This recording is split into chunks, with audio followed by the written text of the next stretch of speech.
Hi everyone, and thank you for listening today. So today we are going to be speaking to Katrina Pierce from the FSB, and she's very kindly given her time up today to update us on all things businessy and a bit of a round robin about what's going on in the business world, what might be new, what might be able to apply for, lots of different things. So Katrina, if you want to tell us all about what's going on here.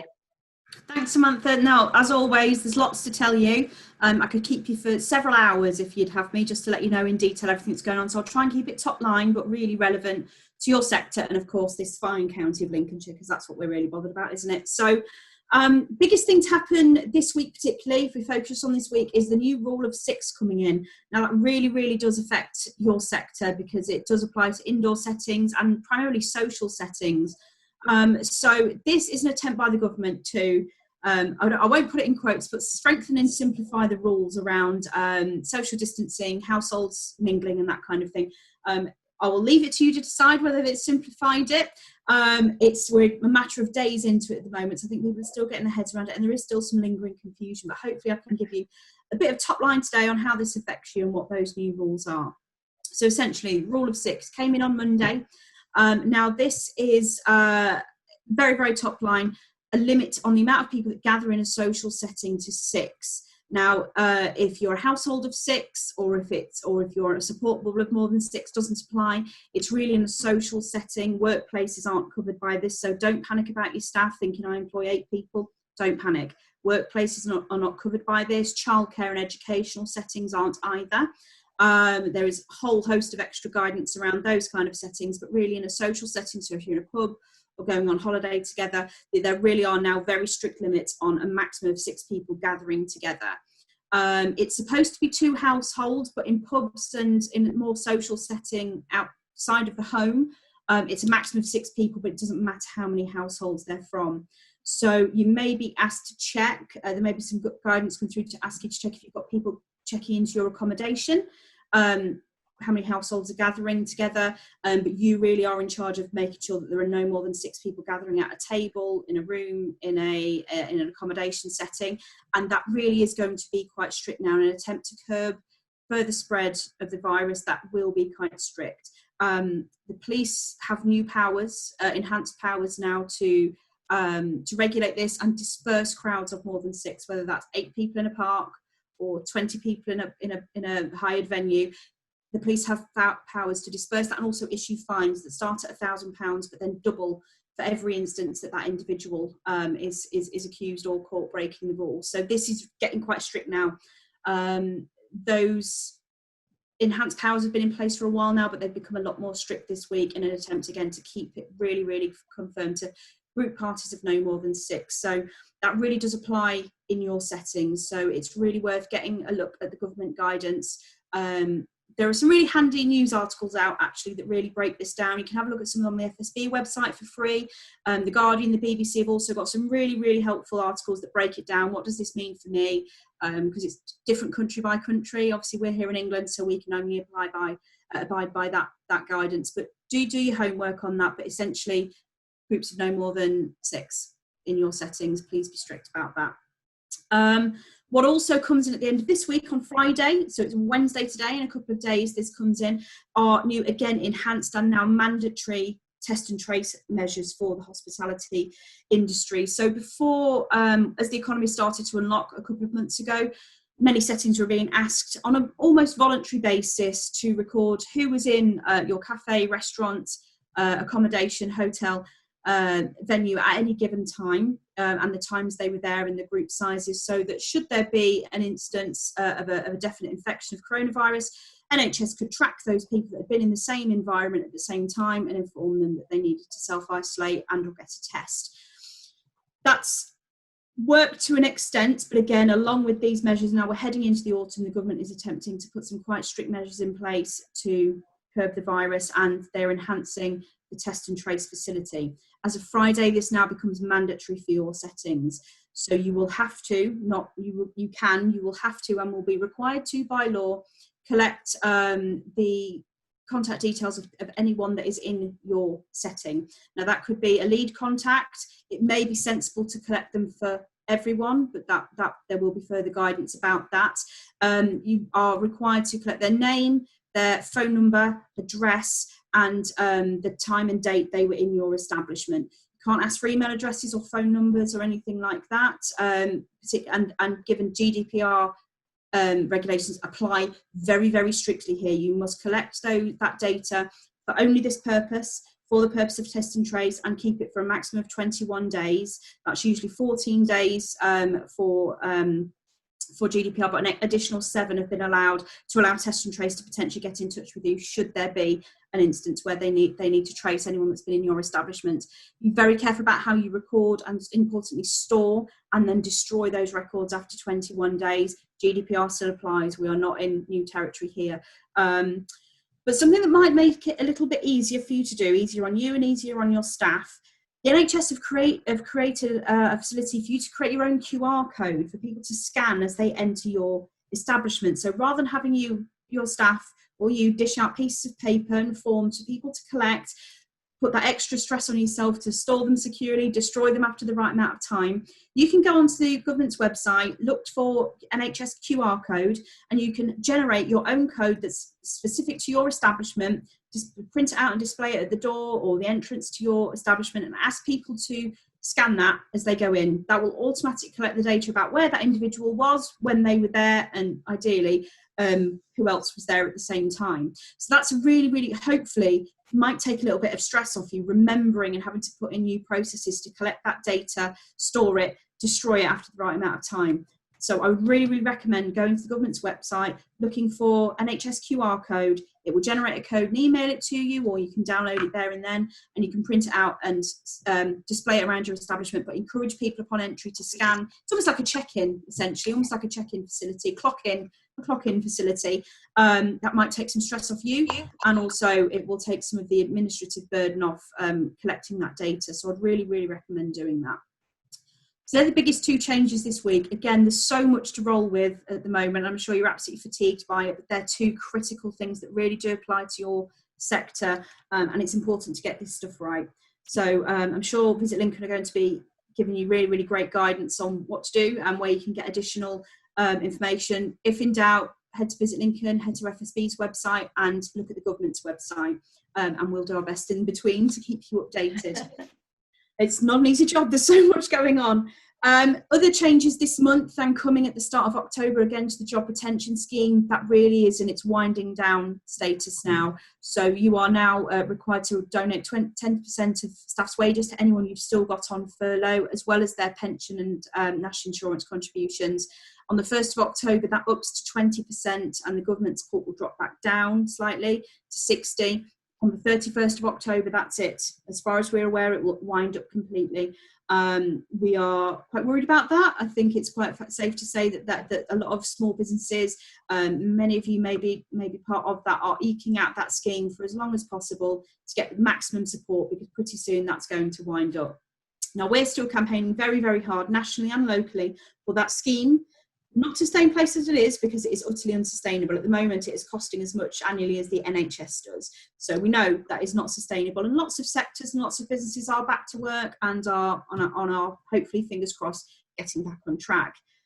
Your industry and the wedding industry and lots of others are in creative arts, anything that relies on mass gatherings or particularly social settings are likely to be the last to go back to some sense of normality. Now, until there's a vaccine or this proposed, I think the phrase is moonshot ambition to get everyone tested on a very regular basis, we don't see normality being back in place for the creative and the arts, for the wedding industry and anything that relies on large gatherings of people. So we're campaigning for that job retention scheme to stay in place in a targeted way for the hardest hit sectors and areas. Now, I'd argue Lincolnshire, we're large, we've got a very big hospitality and tourism industry. I'm preaching to the converted here, very much so. So we've had a very hard summer. We've not had a very long tourist season. Now, yes, we've had a big influx of visitors because people haven't been going abroad or haven't been going to other parts of the country that they usually do, and that's fantastic, and I hope we can really ride the wave of that. But our season's been incredibly short.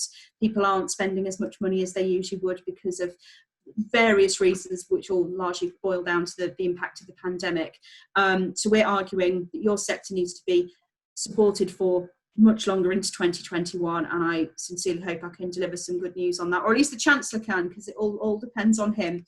We're expecting a budget next month. I don't believe the date of that has been announced yet, so it's usually called the spending review. I think this will realistically be how is the Chancellor going to reset or rebuild the economy, but also ensure that many of our small businesses, which is effectively 98% of the UK economy, do not fail. So everyone thinks that it's big businesses that drive the UK economy. It is not. It is SMEs and the self-employed, 98% of the economy. And many of them still need more support or more information and guidance and funding to get back to business in some meaningful way. So hopefully next month we can catch up again and talk about what the outcome of that is. Yeah. We are expecting some incentive schemes and some new funding schemes, but we don't know what they look like yet, and I doubt any of us will until the Chancellor stands up and speaks in Parliament next month. But fingers crossed that our campaign will have got the right outcome, and your sector particularly will be well supported into 2021 when we can hopefully get back to business in some way that we recognise as normality anyway. Some other updates, just very quickly. I know there's been a big interest in the Kickstart scheme here in Lincolnshire, which is fantastic news, fantastic.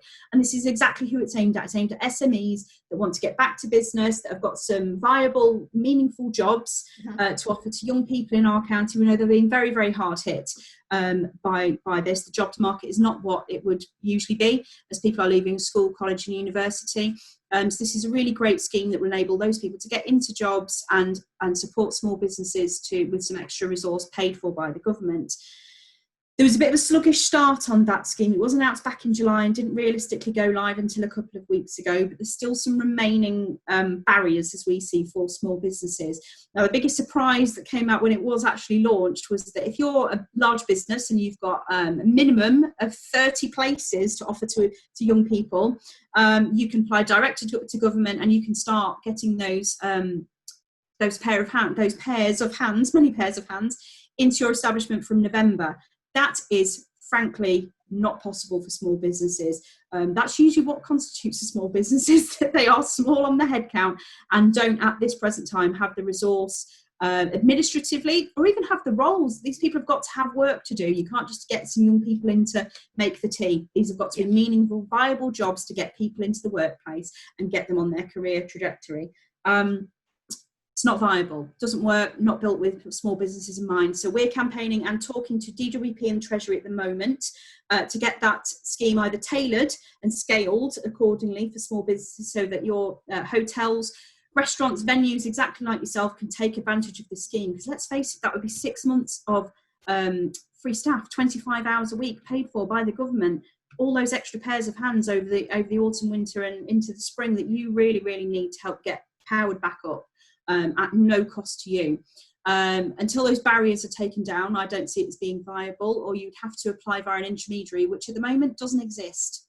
Those bodies don't exist, and we're hearing lots of confusion about what an intermediary is, who it will be, how it will work, what their responsibilities will be.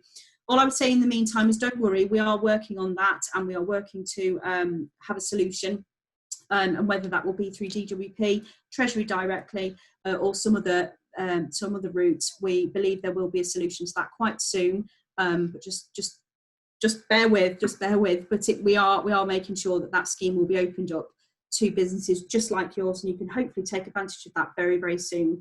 And again, as soon as we have news of that solution, or news of where those barriers have been removed, we're back in touch with Samantha, and hopefully we can give you some more detail on that. I think that's largely about it until we hear from the Chancellor next month. With the spending review, and we know what either localised or targeted support is going to look like, what the general consensus is on our economic recovery, what that looks like. It's very hard to give you any further detail because we know reasonably a lot of the temporary and targeted support that's been in place so far since March. The local authority grants, they've now expired. The job retention scheme is about to wind down. We know that people are now going to have to look at repaying any loans they've taken out, any CBILS loans or the bounce back loans. They're going to have to start being repaid back from the spring. Corporation tax will still be due, deferred VAT will still be due. next year. So it's we're expecting good things from this budget, hoping for, if not expecting. So it's hard to give you much more detail on what more support will look like for the time being, but hopefully that gives you a little bit of detail on what's relevant to you this week, particularly with the launch of the rule of 6 and the enhanced test and trace responsibilities that are now sadly on your shoulders. Hopefully next month we'll have better news for you, but for now I think that's about it. Oh, well, there's lots to be considering there and to be getting along with. And I think the difference with some businesses is that before, some of the things have been guidance and guidelines, but now these things are mandatory. They are law, and people need to just step up a little bit and make sure they're adhering to the rules and adhering to the law, because there are penalties in place, as you said. Absolutely, yeah, and there will be these are now responsibilities. We know small business owners are very, very responsible people. Yeah. You wouldn't run a business if you didn't have those responsible bones in your body, but it is time, unfortunately, that you have some enhanced responsibilities now. And we fully know there will be examples made where there are failures, or where people have chosen not to take those details or recorded them incorrectly. There are likely to be examples made, so let's not have anyone in Lincolnshire one of those. Fingers crossed we do not. And I think the QR code, it's a great thing, and it does take a little bit of the admin out of what, you don't want queues of people and you're scribbling down all their details really quickly. So I think if people can take a look at that, use a QR code where possible, it will simplify the process and just speed it up a little bit, because at the end of the day we still want people to be coming in and getting the service that they've entered that building for. So just keep that going. So that's great. Yeah, it's got to be easy on you, and it's got to be easy on your customers as well. Anything that's a burden or a barrier, we don't want anything to be putting people off at the moment. But I really recommend having a look at that. And people like a gadget as well. People like scan it, I can check it. They've got a new app on their phone. It's great. I love it. Exactly. Let's take advantage of that, and I would really recommend using that. Yeah. And hopefully we'll catch up with you maybe next week, just for a bit of an update to see if we've got any further. I know there's some, you want to try and continue to lobby and campaign, which I know you do fiercely and tirelessly, and all small businesses and everyone else in business really appreciate everything you do there. I know it's not easy, and I know that you do behind the scenes. People don't always realise what's going on, and I know that I would like to thank you on behalf of all our partners for all the efforts that you put into trying to get things right for businesses. Thank you. Yeah, no problem. And if we have a bit of an update next week, and hopefully we may know more then.